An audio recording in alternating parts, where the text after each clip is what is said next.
अस्सलाम वालेकुम dear parents, कैसे हैं आप? उम्मीद करती हूँ बिल्कुल खैरियत से होंगे।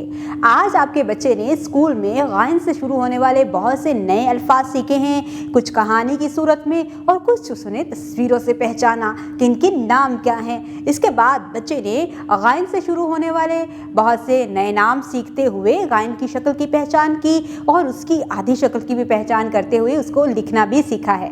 स्टीम एक्टिविटीज़ में बच्चे ने बहुत अच्छे तरीके से इन्वॉल्व होकर अपने आप को प्रेजेंट किया है और अपनी परफॉर्मेंस को बेहतर किया है। अब बच्चे की आप डायरी चेक करें।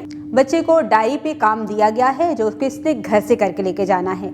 आपने अपनी अंडर ऑब्जर्वेशन बच्चे से वो काम करवाना है और ख्याल रखना है कि बच्चा साफ सुथरे तरीके से उस होमवर्क को मुकम्मल करे। और इसके बाद गायन से शुरू होने वाली जो कहानी बच्चे ने स्कूल में सुनी है, आप वो भी बच्चों से पूछ सकते हैं। बच्चों से पूरे दिन की रूटीन उससे पूछें और पूछें कि उसने क्लास में कौन कौन सी एक्टिविटीज़ की, उसने टीचर्स के साथ कौन कौन सी बातें की, अपने फ्रेंड्स के साथ कौन सी बातें की, कौन सा फ्रेंड उसको कोऑपरेट करता है जब वो एक्टिविटीज़ कर रहा होता है, और कौन सा फ्रेंड ऐसा है जो उसको सिखाता है चीज़ें और किसको वो खुद सिखाता है। इस तरह से बच्चों का अपने फ्रेंड्स के साथ एक रिलेशन बिल्ड होगा। उसके बाद आपने घर में भी एक इन्वायरमेंट ऐसा क्रिएट करना है सीखने और सिखाने का। आप अपने बच्चों को कोई टास्क दें कि आपने आज जो स्कूल में सीखा है वो अपने बाकी बहन भाइयों को भी सिखाए और उनको आपस में मिलजुल कर कुछ ऐसी एक्टिविटीज़ डिज़ाइन करके दें जो कि वो घर में करेंगे।